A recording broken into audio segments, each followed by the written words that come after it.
Okay, so I go to the hospital, and I walk in to the front main area because I don't know where to go. I don't know if they brought her to emergency. I don't know if if she's going to be admitted to the hospital. I don't know what's going on, how serious this whole situation is.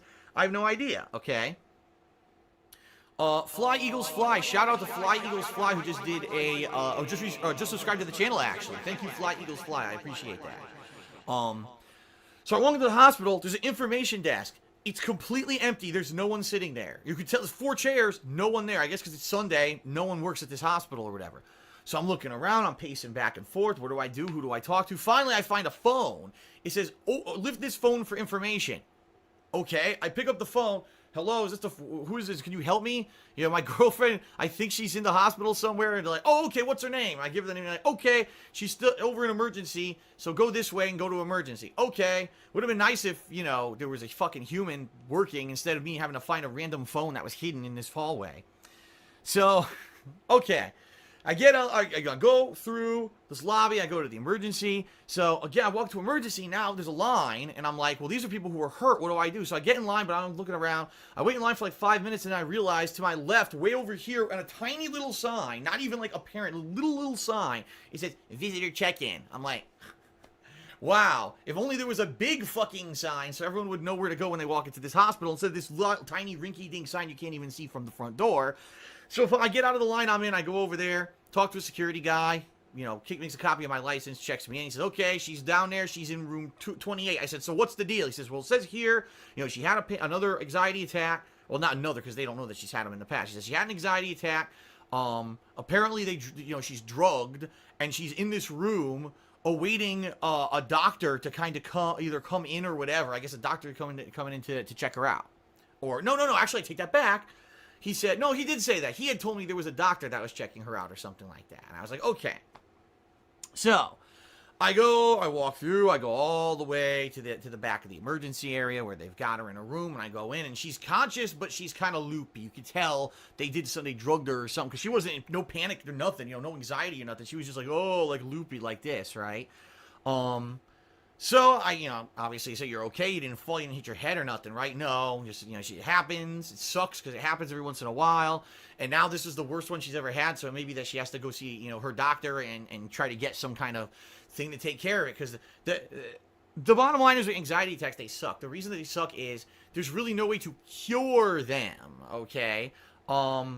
There's things you can do, like, for example, you could try a certain kind of breathing, or if there's someone who's like constantly has mental issues and is having these problems, they could go on an antidepressant, but that's not the situation here. The situation is every once in a while she just gets one, and now it's like a tizzy. You got to try to calm her down, right? Now in this case, they drugged her, so she got drugged. She was woozy or whatever. So I sat there with her, and I'm not even kidding. We were sitting there waiting. I said, well, what are we waiting for? And she says, I guess they told me that there's going to be a counselor that's going to be coming in and talking to me about this and what happened or whatever to make sure I'm all right. And then, you know, we can't get any further help or diagnosis until this counselor comes in. Okay. All right. So we're sitting there, and I look down, and on her lap, she's on a hospital gurney or whatever, sitting there in the room. On her lap is a brochure. I said, what's this? I pick it up. Finance it, how to pay, finance it. I'm like, you're in the emergency room. They already gave you a way to pay the bill? And I'm looking at it like, imagine if you were here and you had your arm chopped off and your arm is fucking splurting blood. Before they start suturing it, do they hand you the payment brochure first just to be sure you could fucking pay? I couldn't believe it. I was like, if that was me and I was sitting in an emergency room, I'd be fucking offended that they would hand me this up front like that. Seriously, I'd be like, get the fuck out of here with this. I'm insulted that you hand me a payment fucking plan already. I mean, this is ridiculous. I couldn't believe it, okay? I couldn't believe it. So, we wait there. How long? Now, let's see. How long did we wait? Let's see how people can take a guess. How long did we wait? Did we wait 10 minutes? No. Did we wait 20 minutes? No. Did we wait 30 minutes? No. Did we wait 40 minutes? No. Did we wait 50 minutes? No. Did we wait an hour? No. An hour goes by. No one's come in. No nurse. No counselor. Nothing. We're just sitting there doing nothing. And we're like, well, what is this? Are we even aware of what's going on here? And, you know, at this point, she was starting to get hungry because now it's like around the time that we would normally eat or whatever. And we're like, God, this is no good. Now we're going to we'll be starving or whatever. We got to figure out what's going on. So I said, okay, let me leave and go find someone. So I leave the room and I walk down the hallway and there's like a desk at the end of this emergency room hallway. And I say to the girl there, oh, excuse me, my girlfriend is over in room 28. And, she had a panic attack. They drugged her, and we need to know what's going on. We're wondering, is there a counselor coming or whatever? Because we're in the dark. We're just standing here. We're not even sure what's going on. And the girl literally looks at me like this and says, I don't know, and no one here knows anything. I was like, wow, what great help, right? But she says, so go back to the room and press the call button. Then a nurse will show up, and the nurse will be able to tell you what's going on. Okay. I couldn't believe it. I'm not making it up. She actually said that to me. No one here knows anything. Okay. This is great. I know you're loving this story. I'm loving this story. Okay. So then, I go back to the room. I tell Leanna, listen, you're going to have to buzz to find out what the hell's going on here. So she buzzes, and we wait.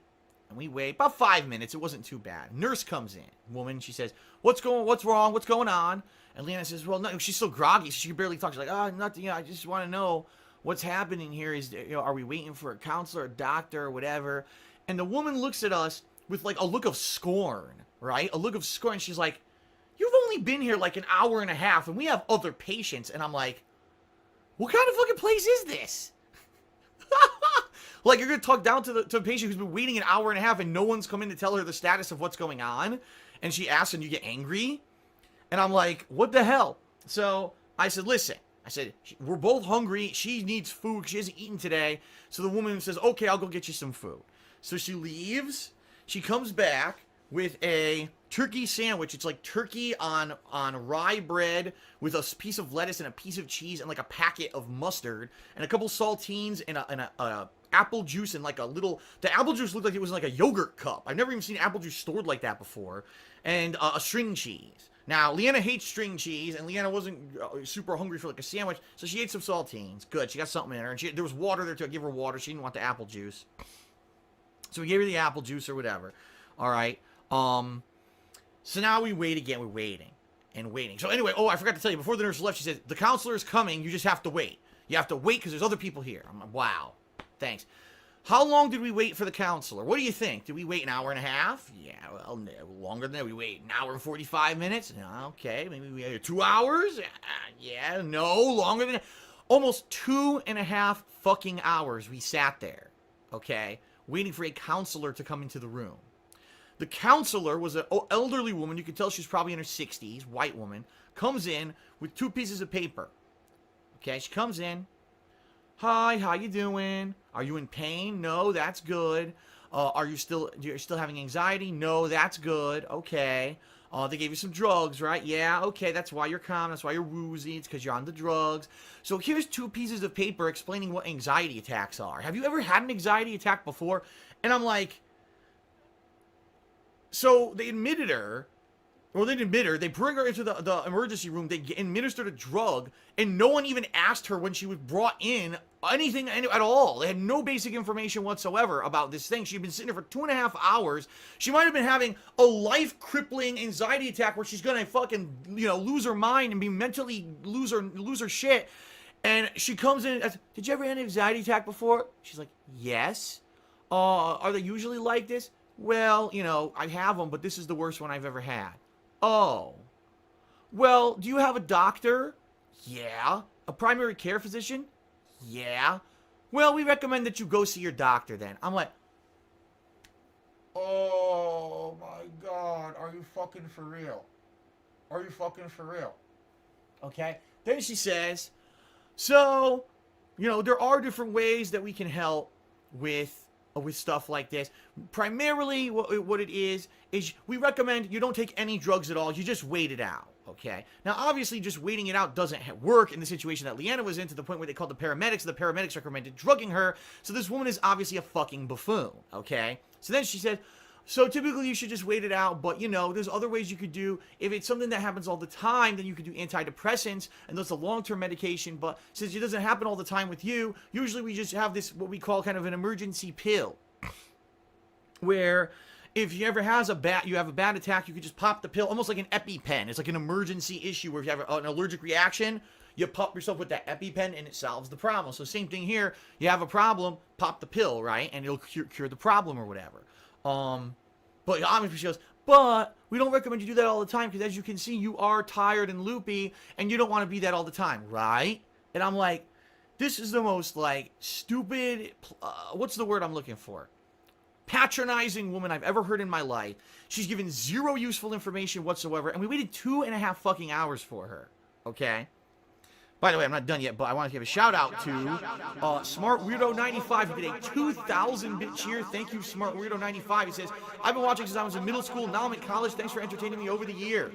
Thank you very much, Smart Weirdo. That's very appreciated. 2,000-bit cheer is awesome, and obviously he is the cheerleader today for the stream. Okay? Okay. So, she literally says, okay, well, I'm done. See you later. And she starts walking out the door. I was like, whoa, whoa, whoa, whoa, whoa, whoa, whoa, whoa. What's going to happen now? Are we still staying? Are you going to get a doctor? What's going to happen here? And she says, I guess I'll go talk to the doctor. And then she leaves. All right. American healthcare, ladies and gentlemen. What a great system we have, right? So guess how long that we waited? Guess how long that we waited, folks? About another 20 minutes, I would say. About another 20 minutes, we just sat around doing nothing. So now for a grand total, we've been in this place for almost 3 hours, okay? Almost 3 whole hours. Finally, who comes in the room? The doctor, right? The doctor comes in and says, oh, let's see. No, the nurse comes back in. The same nurse that gave us the sandwich. Oh, well, we had your blood pressure monitored this whole time. Your blood pressure looks fine. Everything looks good. She turns off all the machines. She says, okay, you can go. Wait, that's it? So you're not going to prescribe a medication? You're not actually going to do any tests? You're not going to do anything? That we just waited 3 hours. All you did is you gave her a pill, which you could have fucking done, and just left her somewhere. There was no reason for her to come to the emergency room whatsoever, because they did nothing. They didn't actually help her in any way besides just give her a pill. So we wasted over 3 hours in this emergency room. That was it. That was it. And then we're like shocked. We're actually shocked that this is it. This is the whole treatment that we got.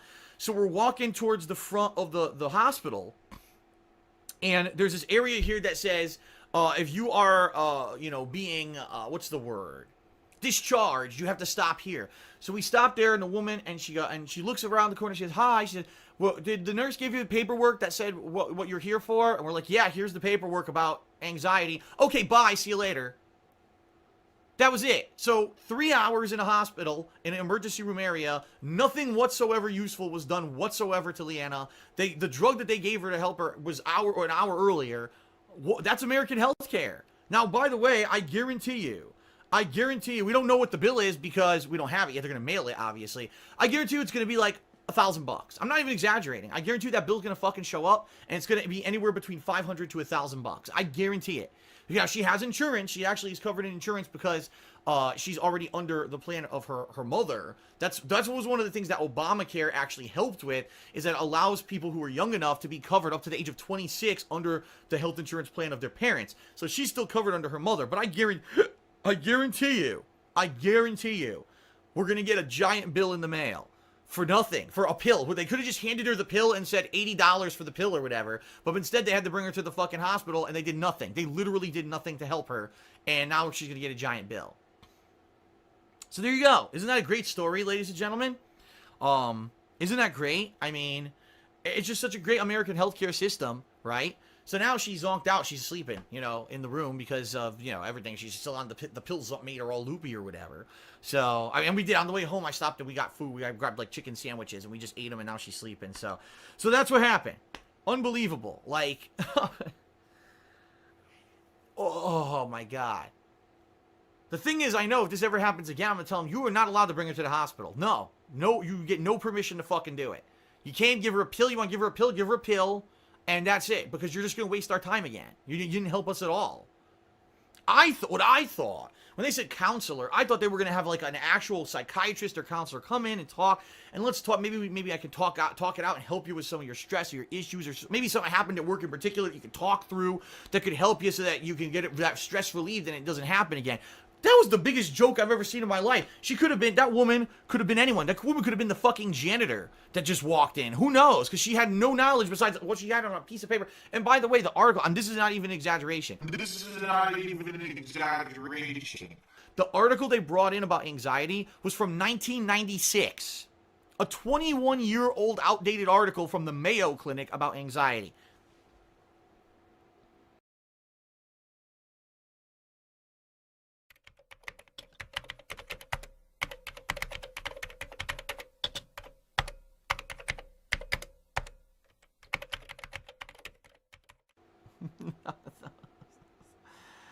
Oh my God.